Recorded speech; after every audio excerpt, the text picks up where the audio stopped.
جو پارٹی بنائی ہے یہ کس تحت بنائی ہے کہ آپ اس طرف کیسے آ گئے؟ پہلی مرتبہ اگر کسی نے مجھے کہا تھا کہ آپ اپنی پارٹی بنائیں تو وہ علامہ اقبال کے پوتے ہیں منیب اقبال صاحب. کراچی سے، کوئٹہ سے، کے پی کے ٹرائبل ایریا سے جب دعوت آتی تھی تو ہم یہ کہہ دیتے تھے کہ بڑے مصروف ہیں، نہیں آ سکتے جی. حالانکہ جیب میں پیسے نہیں ہوتے. کہ جو نظریاتی پارٹی آپ نے بنائی اس کا مقصد کیا ہے اور آپ کے کون کون سے نظریات ہیں؟ ون پوائنٹ ایجنڈا ہے کہ خود مختار پاکستان. جو ایک غریب آدمی ہے میں کوشش کرتا کہ سب سے زیادہ اس کو میں فیسیلیٹیٹ کروں. جی. ایجوکیشن نہ ہونا بھی ہمارے ایک وبال ہے. ہزارے کا بچہ نواب کے سامنے کھڑا ہو جائے. پاکستان میں ٹی ایل پی، ٹھیک ہے، حافظ سعید صاحب کی جو جماعت ہے، تو آپ کہاں دیکھتے ہیں اپنے آپ کو؟ دیکھیے ہمارے دوست ہیں، وہ ہمارا ان سے تو مقابلہ ہی نہیں ہے. مہینہ ایک پہلے ہم نے لنچ اکٹھا کیا. ہم لوگوں نے 2 مرتبہ وہ او آئی سی کا پاکستان کی جانب سے اجلاس بلوانے میں اپنا رول پلے کیا تھا. اگر پاکستان میں الیکشن اپنے ٹائم پر ہوتے ہیں تو اس کے لیے آپ کی تیاری کیا ہے؟ اگر اپنے ٹائم پہ ہوتے ہیں پھر تو ہماری بڑی اچھی تیاری ہوگی. جی السلام علیکم ناظرین، میں ہوں آپ کا ہوسٹ احمد فرید، اور آج جو میرے ساتھ گیسٹ ہیں شہیر سیالوی صاحب، جو کہ چیئرمین ہیں پی این پی پاکستان نظریاتی پارٹی. جی سر، آپ کا بہت شکریہ، آپ نے ہمیں ٹائم دیا. تو آپ سے سوالوں کا آغاز شروع کرتے ہیں کہ آپ کا جو ایجوکیشنل بیک گراؤنڈ ہے اس کے بارے میں آپ بتائیے ذرا. میں نے میٹریکولیشن کی تھی Army Public School and College آرنیس روڈ سے، اور ایف ایس سی میں نے کی تھی F G sir Syed college Rawalpindi سے، اور جو ہے بی ایس آنرس کی ڈگری تھی سافٹ ویئر انجینئرنگ کی ایپ کام سے کی تھی. Army Public College of Management and Sciences U E T Taxila سے افیلیشن تھی اس کی. تو یہاں تک کیریئر رہا تھا. اس سے پہلے کا جتنا بھی تھا وہ بہاول نگر، کھاریاں اور کوئٹہ، جہاں جہاں والد صاحب کی پوسٹنگ رہی تھی تو وہاں 2-3 سال. اگر آپ اپنے والد صاحب کے بارے میں تھوڑا سا بتا دیں. والد صاحب اپنے دور میں تو ایک اچھے اسٹوڈنٹ لیڈر تھے کالج لائف میں، بعد میں فوج میں چلے گئے تھے اور کور آف سگنلز میں تھے، اور ایک بڑا اچھا نام انہوں نے کمایا اپنی کور میں الحمدللہ.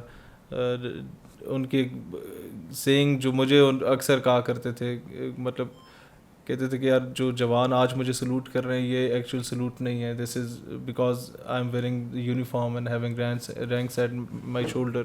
اصل سلوٹ وہ ہوتا ہے جب آپ ریٹائر ہو جاتے ہیں، اس کے بعد کوئی جوان آپ کو ملتا ہے اور وہ سلوٹ کرتا ہے، اس کا مطلب وہ دل سے کر رہا ہے. And I had seen those moments as well کہ لوگ دل سے پیار کرتے تھے. ان کی ایک عادت تھی کہ اپنے علاقے کا عموماً کوئی بندہ چلا جاتا تھا تو اردو میں بات نہیں کرتے تھے، اسے لوکل لینگویج میں ہی بات کرتے تھے تاکہ وہ ایک ڈفرینس فیل ہی نہ کرے کہ یار میں کسی افسر کے پاس ہوں، اسے ہو کہ یار میں اپنے گرائی کے پاس، اپنے بھائی کے پاس آیا ہوں. تو لوگوں کے مسئلے مسائل بھی سنتے تھے، وہ پروفیشنل معاملات کے علاوہ وہ چیزیں بھی دیکھتے تھے. اچھا، آپ نے جیسے اپنا بیک گراؤنڈ بتایا کہ والد صاحب آرمی میں، ٹھیک ہے، آپ نے خود بھی بڑی اچھی ایجوکیشن حاصل کی ہے، لیکن آپ نے یہ جو پارٹی بنائی ہے یہ کس تحت بنائی ہے کہ آپ اس طرف کیسے آ گئے؟ جب میں اسٹوڈنٹ پالیٹکس میں تھا تو مجھ پہ بڑی سختی ہوتی تھی گھر میں، جی، کن چکروں میں پڑھ کے لیکن معاملہ یہ ہے کہ اسٹوڈنٹ پالیٹکس میں ظاہر ہے میرے والد صاحب بھی تھے، فوج میں آنے سے پہلے 1-2 سال رہے.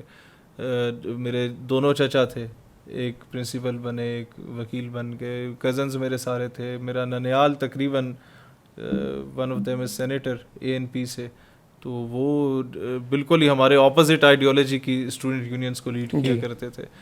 تو اسٹوڈنٹ یونینس میں تو تقریباً سارے رہے تھے، لیکن مسئلہ یہ ہوتا تھا کہ والد صاحب اور چچا اور کزنز میں معاش نے سب کو مار دیا تھا. مطلب کوئی جاگیردار یا نوابوں کی فیملی سے ہم نہیں تھے، ایک مڈل کلاس فیملی سے تھے، اور سب نے پھر ظاہر نوکری میں ہی امان ڈھونڈی کہ یار کوئی اس طرح کے سلسلہ ہو کہ گھر کی دال دلیا بھی چلے. تو ہمیں کم از کم یہ پلیٹ فارم مل گیا کہ ہمیں نوکری کے تلاش کرنے کے علاوہ بھی گھر میں راشن پانی مل جاتا تھا. مطلب ہم پل گئے. کہتے ہیں نا کہ اسٹوڈنٹ تو غریب ہی ہوتا ہے ہمیشہ، تو آپ جو چھوٹا موٹا جیب خرچ وہ کیسے نکالتے تھے جہاں پہ اگر آپ نے جانا ہے؟ فنڈ تو لگتے تھے، پیسے تو لگتے ہیں. ایف جی سید کالج میں 40 روپے ملا کرتے تھے ہمیں 2011-12 میں. 20 روپے کی کولڈ ڈرنک ہوتی تھی، 20 روپے کا بن سموسا ہوتا تھا. تو ہم دونوں میں سے ایک کام کرتے تھے، 20 روپے بچاتے تھے، تو ہفتے کا وہ 100 روپیہ ہوتا تھا. اور یہ ہماری کلاس کے عموماً جو تنظیمی ساتھی ہوتے تھے، اس کے بعد بینر ایک بنا لیا، پرنٹ کرا لیا، یا ساؤنڈ سسٹم کی گاڑی لے لی اور ریلی شیلی نکال لی. لوکل سطح پہ تو یہ تھا. جب پراپر لیڈرشپ میں آئے یونیورسٹی ٹینیور میں. تو پھر یہ ہوتا تھا کہ جن شہروں کا ہم وزٹ کرتے تھے تو دوست یار مل ملا کے کرایہ مینیج کرتے تھے, اور نہیں ہوتا تھا گاڑی کا کرایہ مینیج تو لوکل سفر کرتے تھے. وہ بھی نہیں ہوتا تھا تو عموماً ہماری تنظیم کے جو ساتھی پروگرامز آرگنائز کرا رہے ہوتے تھے وہ کہتے تھے کہ یار آپ کے آنے جانے کے ایکسپینسز ہم دیکھ لیں گے, آپ بس تشریف لے آئیں. جی. تو یہ چیزیں ہوتی تھیں. اور کئی جگہوں پہ آئی اسٹل ریممبر کہ کراچی سے, کوئٹہ سے یا کے پی کے ٹرائبل ایریا سے جب دعوت آتی تھی تو ہم یہ کہہ دیتے تھے کہ بڑے مصروف ہیں نہیں آ سکتے, جی, حالانکہ جیب میں پیسے نہیں ہوتے. ویسے آپ کی جو نظریاتی پارٹی آپ نے بنائی اس کا مقصد کیا ہے اور آپ کے کون کون سے نظریات ہیں دیکھیں جس کے تحت یہ پارٹی چل رہی ہے آگے؟ ون پوائنٹ ایجنڈا ہے کہ خود مختار پاکستان, ایک ایسا پاکستان جو اپنے فیصلے کرنے میں خود کفیل ہو, ایک ایسا پاکستان جو کسی سے بھیک نہ مانگے, ایک ایسا پاکستان جو خارجہ پالیسی اس کی واشنگٹن میں یا پینٹاگون میں نہ بنے, وہ اپنی خارجہ پالیسی خود بنائے, ایک ایسا پاکستان جس کی داخلہ پالیسی وہ خود بنائے, وہ کسی سے مانگے نہیں, وہ گیونگ ہینڈ پہ ہو, جو جرمنی کو قرضے دیتا تھا وہ والا پاکستان, جو race Al Khaimah, Fujairah, Abu Dhabi کو, شارجہ کو, دبئی کو اکٹھا کر کے یو اے ای بنانے کا تجویز دیا کرتا تھا وہ پاکستان, جس کے ایئر فورس اسرائیلی طیاروں کو مار گراتے تھے وہ والا پاکستان, جس کی پی آئی اے دنیا کی نمبر 1 ہوتی تھی اور ایمریٹس جیسی ایئر لائنس کو تھکے ہوئے جہاز دیا کرتی تھی, وہ والا پاکستان ہم دیکھنا چاہتے ہیں. یہ ماضی میں ہم نے کیا. چائنا اگر آج سپر پاور کی دوڑ میں ہے, کسی اسٹریٹجک پوائنٹ آف ویو میں ہم نے انہیں بڑا سپورٹ کیا تھا, ہم وہ والا پاکستان دیکھنا چاہتے ہیں کہ ہم اپنے مسلم کنٹریز کو بھی اسی طریقے سے سپورٹ کریں, ان کو امپاور کریں. کیا آپ کو یہ نہیں لگتا کہ یہ P T I, known league, ٹھیک ہے, کاف لیگ, اس طریقے کی دیگر جو جماعتیں ہیں, کیا ان کا بھی یہی نظریہ ہے؟ دیکھیں آپ کا بھی سیم ہے تو کسی اس کا میں کیا فرق ہوا؟ دیکھیں نظریہ کسی بھی پولیٹیکل پارٹی کا, ریلیجس پارٹی کا یہ نہیں ہے کہ میں آ کے پاکستان کو تباہ کروں گا. کسی نے اپنے مینیفیسٹو میں یہ نہیں لکھا کہ میں آ گیا وزیر اعظم بن گیا تو میں پاکستان کی بیخ نکال لوں گا. سب نے یہی کہا کہ ہم اچھا پاکستان بنائیں گے, لیکن کیسے بنائیں گے اس کا جواب میں نے آج تک کسی پولیٹیکل پارٹی سے نہیں سنا, اور یہ تو ساری حکومت میں آ چکی ہیں. مطلب آپ دکھائیں کوئی ایک ریلیجیس پارٹی بتا دیں یا پولیٹیکل پارٹی بتا دیں جس کے M N A M P A آج پارلیمان میں موجود نہیں ہے, ساروں کے, کسی کے 1, کسی کے 2, کسی کے 10, کسی کے 40. تو پھر کیوں وہ امپلیمنٹ نہیں کر پائے؟ بیکاز سولوشن اورینٹڈ مینیفیسٹو ان کے پاس نہیں تھا. ہم سے آپ مسئلہ لے کے ہم آپ کو اس کا سولوشن بتاتے ہیں. آپ معیشت کا بولے ہم بتا دیتے ہیں, ایجوکیشن کا بولے ہم بتا دیتے ہیں, 2 نہیں 1 پاکستان کا بولے ہم بتا دیتے ہیں, کرپشن کا خاتمہ کا آپ بولیں کہ کیسے کریں گے ہم بتا دیتے ہیں. ہم نے پہلے پورا سولوشن اورینٹڈ مینیفیسٹو لکھا, تبھی 79 کینڈیڈیٹ ہم نے 89 کینڈیڈیٹ پاکستان میں کھڑے کیے, ورنہ تو کوئی کھڑا کرنے کو اپنے بچے کو تیار نہیں ہوتا تھا. آپ نے یہاں پہ کرپشن کی بات کی, کیا ڈاکٹر اسرار اس کے معاملے میں بولتے نہیں رہے؟ ٹھیک ہے, سود کے معاملے پہ انہوں نے باقاعدہ نواز شریف سے بات کی, لیکن آج تک ہمارے ملک میں کرپشن, سود, یہ چیزیں ختم نہیں ہو سکی. کیا آپ کر پائیں گے؟ کیونکہ کوئی ماڈل نہیں تھا نواز شریف کے پاس, اور جو خود کرپشن آپ مطلب وہ کیا کہتے ہیں دودھ کی رکھوالی پہ بلی کو بٹھا دیں, تو اسی طریقے سے ہے کہ آپ نواز شریف صاحب اینڈ فیملی کو بٹھا دیں جناب کہ آپ کرپشن کا خاتمہ کریں گے. That is impossible. صحیح. پارٹی ایک بنائی ہے تو اس کا پیچھے کوئی خاص وجہ تھی, کوئی خاص شخصیت تھی ایسی جس نے آپ کو موٹیویٹ کیا کہ آپ پارٹی کی بنانے کی طرف چلے گئے؟ پہلی مرتبہ اگر کسی نے مجھے کہا تھا کہ آپ اپنی پارٹی بنائیں تو وہ علامہ اقبال کے پوتے ہیں منیب اقبال صاحب, آپ کے ہی لاہور میں رہتے ہیں جی, اور انہوں نے اکثر فورس بھی کیا. آپ کبھی ان سے بات کریں تو وہ بتائیں کہ آپ کو جب ہم اسٹوڈنٹ پالیٹکس میں انہوں نے کیا تو اپنی پارٹی بنا, جی, انہوں ہی لے کے چل, تاکہ کوئی مطلب لوگوں کے پیچھے بھاگنا نہ پڑے تینوں. مطلب جو آزاد آدمی ہوتا ہے, اس طریقے کا خوددار ہوتا ہے, وہ دوسری پولیٹیکل پارٹیز کی غلط باتوں کو جسٹیفائی نہیں کر پاتا میڈیا کے سامنے, اور وہ نہیں کر پاتا تو وہ پھر خواجہ سعد رفیق کی طرح, وہ پھر کیا کہتے ہیں چودھری نثار کی طرح, وہ پھر اعتزاز احسن کی طرح کھڑے لائن لگا لیا جاتا ہے. جی. اس طریقے کے علاوہ کوئی ہے جو مذہبی لوگ ہوں جس نے آپ کو موٹیویٹ کیا ہو؟ نہیں, کوئی نہیں ہے. اب مولانا نیازی ایک سورس آف موٹیویشن تھے, لیکن وہ میں انہیں مذہبی آدمی صرف نہیں سمجھتا تھا, ایک بہت اعلیٰ پائے کے اسٹوڈنٹ لیڈر تھے, میں انہیں اس طرز میں دیکھتا تھا. اور مولانا بھی انہیں اعزازی طور پہ کہا جاتا تھا, he was engineer by profession. جی, صرف یہ تھا کہ وہ ختم نبوت کے لیے کھڑے ہوتے تھے, نظام مصطفیٰ کی بات کرتے تھے, لوگوں نے اعزازی طور پہ انہیں مولانا کہا. جیسے کہ آپ کہہ رہے ہیں کہ میں نے بھی انجینئرنگ وغیرہ کی, ٹھیک ہے, تو آپ کو بھی آنے والے وقت میں لوگ مولانا کہہ سکتے ہیں؟ نہیں کہہ سکتے. مولانا کا ایک پراپر ڈگری ہوتی ہے, وہ یہ بہت بڑا لقب ہے جس کو ہم لوگ میں نہیں سمجھتا کہ میں اپنے نام سے کبھی بھی یہ پیر طریقت کے لفظ کو یا مولانا کے علامہ کے لفظ کو میں مس یوز کبھی نہیں ہونے دوں گا. جو موجودہ حکومت ہماری چل رہی ہے اس کے بارے میں آپ کی کیا رائے ہے؟ تو انہوں نے اپنے ماڈرن بازار لگا دیے ہیں, جو چھوٹے موٹے لوگ ہیں ٹھیک ہے, وہ جو روزی کماتے تھے ان کی روزی روٹی چلی گئی. ایک چیز بتاؤں کہ پریورٹیز ہوتی ہیں. آپ نے میڈیا کو اپنی طرف اٹریکٹ کرنے کے لیے سڑکوں کو نیلا پیلا کرنا تو شروع کر دیا. بازاروں کو ماڈرن کرنا میں سمجھتا ہوں بہت اچھی بات ہے. ہمیں موقع ملتا ہم اس سے زیادہ ماڈرن کر لیتے, لوگوں کے لیے اٹریکٹیو بنا لیتے. لیکن جو ایک غریب آدمی ہے میں کوشش کرتا کہ سب سے زیادہ اس کو میں فیسیلیٹیٹ کروں جی انہی ماڈرن بازاروں میں, تاکہ وہ جہاں 100 روپے کماتا ہے 150 کمائے. 150 کمائے. اور پھر سب سے زیادہ مسئلہ اس وقت بے روزگاری کا جو پاکستان میں ہے, پاکستان کے نظام پہ سب سے بڑا دھبا ہماری معیشت پہ جو ہے وہ بے نظیر انکم سپورٹ پروگرام ہے.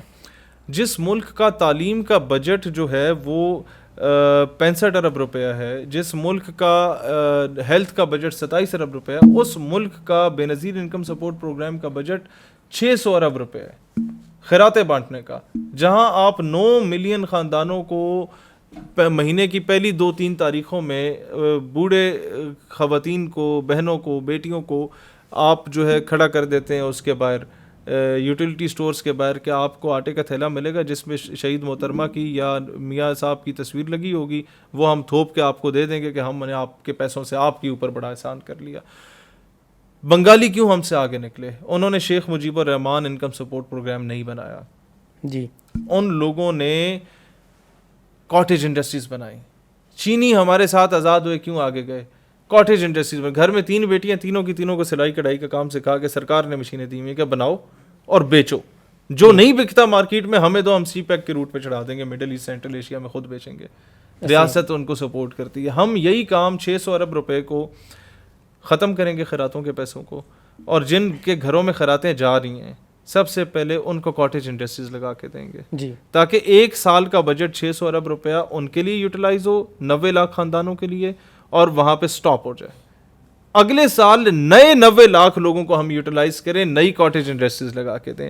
اس طریقے سے جو آپ پچھلے 20 سالوں سے 90 لاکھ خاندانوں کو وہ 10,000 12,000 دے رہے ہیں ہر مہینے کا, ہم 5 سالوں میں اسی بجٹ سے فاطمہ جناح انکم سپورٹ پروگرام چلا کے 5 کروڑ 40 لاکھ خاندانوں کو روزگار دے دیں گے, جو گھر بیٹھے کما سکیں گے, اور ریاست کا زر مبادلہ بھی بہتر ہو جائے گا. لیکن آپ ایک چیز یہاں پہ سمجھتے ہیں کہ ایجوکیشن نہ ہونا بھی ہمارے ایک وبال ہے. آپ کو ایک بات بتاؤں, کیونکہ انہوں نے خود ہی لوگوں کو ان ایجوکیٹڈ رکھا ہوا ہے. اگر ایجوکیشن دیں گے تو پھر لوگ نہیں جائیں گے, وہ مقابلے میں آئیں گے, وہ ان کے سامنے کھڑے ہو جائیں گے, مزارے کا بچہ نواب کے سامنے کھڑا ہو جائے گا, سوال کرے گا.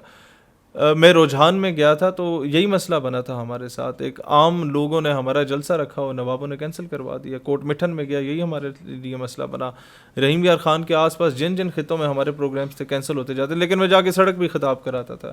مطلب میں کہتا تھا یار ٹھیک ہے جلسہ گاہ کینسل ہوگی نا, بس اس ٹائم پہ میں پہنچوں گا, آپ نے 5 منٹ کے لیے اکٹھے ہو جانا, پھر میں نے آگے نکل جانا ہے. تو کم از کم ان کو یہ ہو کہ یار بندہ نکلا. میں کہتا ہوں یار مزارے کا بچہ نواب کے مقابلے میں کھڑا ہو جائے, وہ نہ جیتے, اس کا کھڑا ہونا اس کی فتح ہے. ایسا ہی ہے, وہ ظلم کے مقابلے میں کلمہ حق بلند کرنا آپ کی فتح ہے. آپ ہار جاتے ہیں یہ جھوٹ ہے. جی جی, آپ صرف یہ دیکھ لیں کہ مورخ پھر آپ کو کس انداز میں کن الفاظ میں زندہ رکھتا ہے. بھگت سنگھ نے بظاہر تو صرف ایک وہ چھوٹا سا وہ گرنیٹ ہی پھینکا تھا, ایسا ہی ہے, لیکن تاریخ میں آج وہ زندہ ہے جی, کیونکہ اس نے جابر کے سامنے کلمہ حق بلند کیا تھا. پاکستان میں ٹی ایل پی ٹھیک ہے, حافظ سعید صاحب کی جو جماعت ہے پاکستان مرکزی مسلم لیگ ٹھیک ہے, اس طریقے سے آپ کی اب نئی جماعت ہے, کمپیئر کریں ان کے ساتھ ٹی ایل پی کے ساتھ, مرکزی مسلم لیگ کے ساتھ, تو آپ کہاں دیکھتے ہیں اپنے آپ کو؟ دیکھیے ہمارے دوست ہیں, وہ ہمارا ان سے تو مقابلہ ہی نہیں ہے. حافظ سعید صاحب کی جہاں تک بات ہے, میرا خیال ہے کوئی مہینہ ایک پہلے ہم نے لنچ اکٹھا کیا تھا. آلدو یہ مجھے ڈسکلوز نہیں کرنا چاہیے تھا, لیکن وہ بڑا عمران خان کو دیکھا جائے ان کا ایک کرکٹ بیک گراؤنڈ ہے ٹھیک ہے, پھر اس کے بعد انہوں نے شوکت خانم میموریل ہاسپٹل بنایا. مطلب دیکھا جائے تو انہوں نے ایک بہت بڑے کام کیے ہیں جو پاکستان میں شاید اس کے علاوہ کوئی نہیں ابھی کر سکا. تو آپ اپنے آپ کو کہاں دیکھتے ہیں اگر ان کے ساتھ کمپیئر کیا جائے؟ یہ دیکھیں کہ کمپیریزن کیا جائے کہ 45-50 سال کی عمر میں انہوں نے سیاسی جماعت بنائی, ورلڈ کپ جیتنے کے بعد, شوکت خانم بنانے کے بعد, اس حساب سے تو ہم بڑے کامیاب ہیں کہ اس جماعت کو اتنے پاپولیرٹی اور فیم کے بعد بنانے کے باوجود جب پہلا الیکشن انہوں نے لڑا تو شاید وہ اکیلے تھے یا اکبر ایس بابر، عارف علوی صاحب اور اعجاز خان جازی صاحب پنڈی والے، 4-5 کینڈیڈیٹ تھے. اور ہم جب پہلے الیکشن میں آئے تو میرے 89 کینڈیڈیٹ تھے. کوئی صرف ایم پی اے کے کینڈیڈیٹس پہ ہم لوگ 1 لاکھ سے زیادہ ووٹ بینک جو ہے وہ گریب کر گئے تھے الحمدللہ. تو اس حساب سے تو ہم بہت بہتر جا رہے ہیں. اور اگر یہ دیکھا جائے کہ جی بیک گراؤنڈ میں آپ کے پاس کیا ہے، تو اللہ کا بڑا کرم ہے کہ ہم لوگوں نے 2 مرتبہ جو ہے وہ او آئی سی کا پاکستان کی جانب سے اجلاس بلوانے میں اپنا رول پلے کیا تھا. ناموس رسالت کے معاملے پہ جب دھرنے دیے تھے 2 ہی مرتبہ اقوام متحدہ میں جو آواز پاکستان کی جانب سے سب سے پہلے ختم نبوت ناموس رسالت کے لیے اٹھائی گئی تھی، وہ ہمارے دھرنوں کے نتائج کے بعد یہ سارا کچھ ہوا تھا. اور تمام سیاسی مذہبی جماعتوں کو ہم نے آن بورڈ لے کے اس وقت ہمارے دھرنوں کے بعد ہی وہ نکلی تھیں. پاکستان میں L G B T Q کے ہم جنس پرستی کی این جی اوز پہ پابندی لگوانے والے ہم لوگ ہیں. عورت مارچ کے آمنے سامنے کھڑے ہو کے دھرنے دے کے ان کے فحش نعروں پہ جو غلیظ باتیں ہوتی تھیں ان پہ پابندی لگوانے والے ہم لوگ ہیں. اسرائیل کو جب تسلیم کرنے کی باری آئی، احتجاج کرنے میں شاید کئی جماعتیں ہم سے زیادہ اچھی ہوں گی، لیکن پریکٹیکلی اگر کسی نے جا کے اس ملون کو اٹھایا تھا جو 27 دن سے خیمہ لگا کے پارلیمان کی ناک کے نیچے اسرائیل کا بیٹھا ہوا تھا، اس کو لتر مار کے اٹھانے والے ہم لوگ تھے، جس نے دنیا کو واضح کرایا تھا کہ جناب ہم کبھی تسلیم نہیں ہونے دیں گے. جب ایک anchor person P T V کا جو 23 مارچ کی پریڈ میں بھی کمنٹری کرتا تھا، اتنی بڑی سفارش والا آدمی جس کے پیچھے پتہ نہیں کتنے جرنیل ہوں گے، وہ جب اسرائیل گیا تھا تو اس کو پی ٹی وی سے نکلوانے والے بھی ہم لوگ تھے، جس نے ریاست کو کہا تھا کہ 2 دن میں آپ نہیں نکالتے انہیں تو پھر دنگل مچے گا یہاں پہ، پھر ہمیں دوبارہ اسلام آباد کا رخ کرنا پڑے گا. تو یہ سارے کام کیے ہم لوگوں نے. اس کے بعد پولیٹیکل پارٹی بنائی. ہم لوگوں نے کام سیٹس کا ڈوئل ڈگری کا ایشو سالو کرانے کے 3,500 بچوں کا مستقبل بچانے میں اپنا رول پلے کیا تھا جب ہم اسٹوڈنٹ لیڈرز ہوا کرتے تھے. گورنمنٹ مرے کالج سیالکوٹ کے 12,000 بچوں کا مستقبل بچانے میں ہم نے اپنا رول پلے کیا تھا، ان کی پرائیویٹائزیشن کا ایشو حل کرانے میں. 2 ہفتے سیالکوٹ شہر بند رہا تھا جب وہ مسئلہ بنا تھا، اور میں اے ٹی آئی کے کالجز کونسل کا چیئرمین ہوتا تھا اس وقت. تو جو ہمارے اختیار میں تھا 24 25 26 27 سال کی عمر میں کرنا وہ ہم نے کیا. اب 30 سال کی عمر میں بیٹھے ہوئے ہیں، اب باقی جو کرنا ہے وہ پارلیمان میں آنے کے بعد انشاءاللہ قوم دیکھے گی. کہ جب ہم لوگ کونسلر بھی نہیں تھے اور ہماری آواز 57 اسلامی ممالک میں گونجا کرتی تھی، تو جب ایک بار پارلیمان میں پہنچیں گے تو ضرور کچھ نہ کچھ کریں گے. لڑ سکے تو لڑیں گے، نہیں تو شور ضرور مچائیں گے انشاءاللہ. وہ جنوبی پنجاب کا ایک شاعر ہے افکار علوی، اس نے بڑا خوبصورت لکھا کہ مرشد میں لڑ نہیں سکا پر چیختا رہا، خاموش رہ کے ظلم کا حامی نہیں رہا. جی، تو میرا آخری سوال یہ ہے کہ اگر پاکستان میں الیکشن اپنے ٹائم پر ہوتے ہیں تو اس کے لیے آپ کی تیاری کیا ہے؟ اگر اپنے ٹائم پہ ہوتے ہیں پھر تو ہماری بڑی اچھی تیاری ہوگی. جی، اگر پہلے ہو جاتے ہیں تو پھر ہمیں محنت زیادہ کرنی پڑے گی. تو انشاءاللہ تعالیٰ اللہ کرم کرے گا. اور ابھی ہمیں نظر آ رہا ہے کہ نتائج کافی زیادہ ہمارے حق میں ہوں گے. ابھی بھی ہمیں ووٹ بہت زیادہ ہم گریب کر لیتے، لیکن اس وقت ویو ساری پی ٹی آئی کی چلی تھی. ایک بیانیہ بن جاتا ہے عوام کا، ایک موٹیویشن بن جاتی ہے. تو ظاہر نواز شریف کی نفرت تھی، زرداری کی نفرت تھی، اسٹیبلشمنٹ کی نفرت تھی، نظام کی نفرت تھی. ان سب کی نفرت لوگوں نے پی ٹی آئی پہ اتاری اس کو ووٹ دے کے. تو ظاہر اس وقت مین چہرہ وہ سامنے تھا. اگلے 4-5 سالوں میں شاید اللہ تعالیٰ ہمیں موقع دے کہ ہم لوگ اچھا ووٹ بینک گریب کریں اور عوام کی اچھی ترجمانی کر سکیں. جی آپ کا بہت شکریہ سیالوی صاحب، آپ نے ہمیں ٹائم دیا. تو جی ناظرین، آپ نے دیکھا ہمارا پوڈ کاسٹ. تو شہیر سیالوی صاحب نے ہمیں بہت سے سوالوں کے جواب دیے جو کہ لوگ پوچھنا چاہتے تھے. ہمیں نیکسٹ پوڈ کاسٹ تک کے لیے دیجیے اجازت. انشاءاللہ اگلے پوڈ کاسٹ میں ہم ملتے ہیں.